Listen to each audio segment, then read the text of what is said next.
that it's just finished its devotional period, and it's in a reassessment of where the Muslims are. And he views this as a potential power in terms of literally a transformative power. Now, what I would just like to say in finishing all of this off is that in terms where we are as Muslims in relation to this big picture is that we are living in a time literally where the vast majority of people have manufactured ideas. They have manufactured perceptions. People are literally their own internal experience of reality they have been deprived of. In the United States, which is probably more serious than Europe, I mean, there's more activity here. The American people are almost brain dead in terms of the ability to critically think, to critically view what's taking place.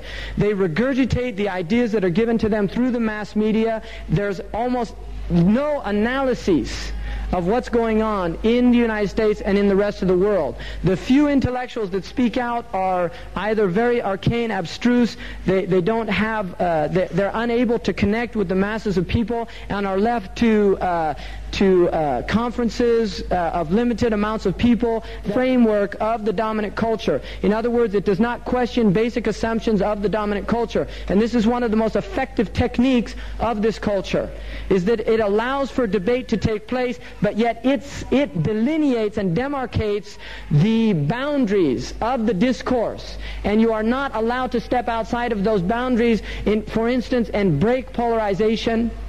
They love to set up polarization. You're either a capitalist or a communist. There's no that's it. They set the dialectic, and then you are allowed to debate within the dialectic that they've already set. They have not allowed Islam into the discourse. I mean, it's very clear. They do not allow Islam into the discourse. I find it fascinating that Hajj, which is the greatest gathering in the entire world, collective gathering of human beings that takes place yearly, and yet in the United States it is never aired on the news. It's never aired on the news. They'll mention it in a very short thing, or the beginning of Ramadan. They do not actually show the Kaaba. They don't show people circling the Kaaba. Just the visual picture of that is a very powerful experience for many people.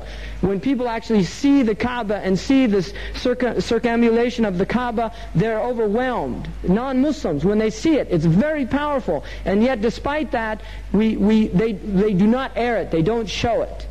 And so there is concerted effort not to present the Muslim image. Another thing that they love to do is to take extremist positions within the Islamic Ummah and literally blow them up, give full programs dedicated to looking at this, what they term quote-unquote fundamentalist type, fanatical, extremist. The angrier the better. They prefer very angry, vociferous people that are going to be shouting in the face of the camera and throwing out all of this anger and wrath.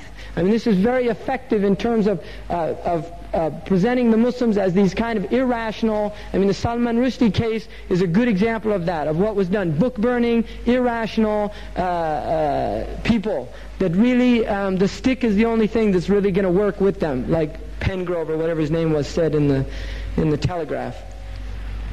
So where we are as Muslims is we are dispersed, we are scattered, we don't have, as of yet, a collective vision. It has not emerged.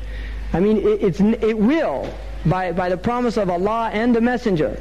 I mean, it will emerge. I don't have any doubts about that, and I hope none of you do, because the hadith is very clear that the Prophet ﷺ said in the Sahih that after the Jababira, he said, سَتَعُودُ الْخِلَافَةُ عَلَى مِنْهَجِ النَّبُوَّةِ, that this inheritance will return on the methodology of the prophets. So the Khilafah of the Muslims will return. This is by nature of the situation.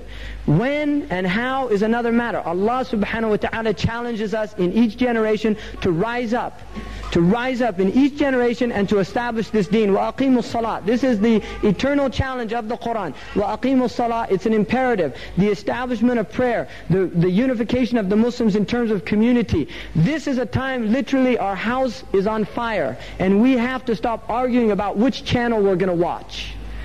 We need to literally recognize that the house is on fire and it's been burning for a long time. We need to put out the fire, and then we can decide how we're going to rebuild this house. But at this stage in time, anyone who is creating division, divisiveness amongst the Muslims is a shaitan.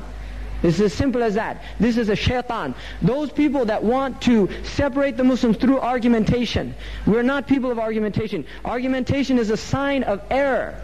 The Prophet ﷺ said, مَا ضَلَّ قَوْمٌ بَعْدَ مَا أُوتُوا الْهُدَى إِلَّا مَا ضَلَّ قَوْمٌ بَعْدَ الْهُدَى إِلَّا أُوتَى الْجَدَلِ. No people ever go astray after they've been given guidance, except that it's replaced with argumentation. Argumentation is a sign of error. Malik radiallahu anhu did not argue. If he was in a gathering and people began to argue, he used to get up and say, Harb, you're a war. And we're of salam. We call Darul Islam is Darul Salam, the abode of peace. We're calling each other to peace. If we want to talk about things, first of all, we should recognize who we are and what our capacities are. If we are not scholars, then we should not be debating issues that we really don't know anything about. Sharia is something, it is not something that everybody can talk about. There are certain basic things that everybody knows. It's called al-ma'lum min ad-din bid-darura. And those type of things we all know. Khamr is haram. That's not a problem. But when we start getting into differences of opinion and these type of things, we have to recognize Amr ibn al-Ma'ruf and Nahi an al-Munkar is a maqam. Not everybody is capable of making Amr bil Ma'ruf and Nahi an al-Munkar, and the Quran itself uses a particle in order to articulate that. فَلْتَكُنْ مِنْكُمْ ummah. This minkum is tab'id, it's a partitive by the vast majority of scholars. Now this does not mean condemning wrongs that are very clearly wrong. We're talking about those things in which there is difference of opinion. And the ikhtilaf of this ummah, and I don't care, those people say this is a weak hadith, the ikhtilaf of this ummah has always been a mercy amongst those who have knowledge. We do, because Allah recognizes that أَلَا يَعْلَمُ مَنْ خَلَقَ وَهُوَ اللَّطِيفُ الْخَبِيرُ. Human beings have different capacities, cognitive capacities. We understand things at different levels. The Sahaba themselves had different degrees of understanding. Abu Bakr's understanding is not the same as the rest of the Sahaba, and there are many hadiths that indicate that. And those core Sahaba radiallahu anhum that were around the Blessed Prophet sallallahu alaihi wasallam, they were not at the same, they were at a much higher intellectual capacity than other Sahaba. Which doesn't mean there wasn't benefit in all of them and blessing. No, but those people became the leaders. They themselves had disagreements, and yet they respected each other. Sayyidina Ali's fatwa differ from Umar radiallahu anhu. The fatwa of Ibn Abbas are very different from the fatwa of Ibn Umar radiallahu anhu. This is a fact. Historically, Ibn Mas'ud radiallahu anhu had different fatwa. So they themselves had different understandings. We should recognize that the Muslims do have different understandings, but they're within a generous framework. If people go outside of the framework, first of all, it is the job of the scholars, to those rightly guided people who have the requisite knowledge in order to articulate these things, to delineate for us what those boundaries are, and when people go outside of those boundaries, unless the boundaries are clearly transgressed, in which every Muslim knows it. But there are many things that only appear to be a transgression to one person, and the scholar knows that in fact it's not a transgression, but rather it is a acceptable and rightly guided opinion of an imam from the A'immah. And so we have to begin to unify this ummah. This is the challenge of this time, is to begin to unify what has been separated. The kuffar have been dividing and conquering us for centuries. And we have to recognize that this is a game that we have to get out of. We have to just refuse to keep rolling the dice. Just say, no, we don't want to turn anymore. You play the game amongst yourselves. We're not going to play the game. They called literally the English Home Office, British Home Office, and the French called the destruction and dismantling of the Muslim empire, of the Ottoman Empire, they called it the Great Game. That was the term that they used for it. It's just a game for them. Go and cause fitna amongst people. And Muslims should not fall trapped to these type of things. So we should recognize, first of all, that we are in a Dajjalic system. We are in it now. We're a part of it. We're in it. We should recognize it for what it is and begin to do those things that will enable us to protect ourselves and our children. My recommendation to all of you is, now I know that the brother's not going to like this, but if you have a television,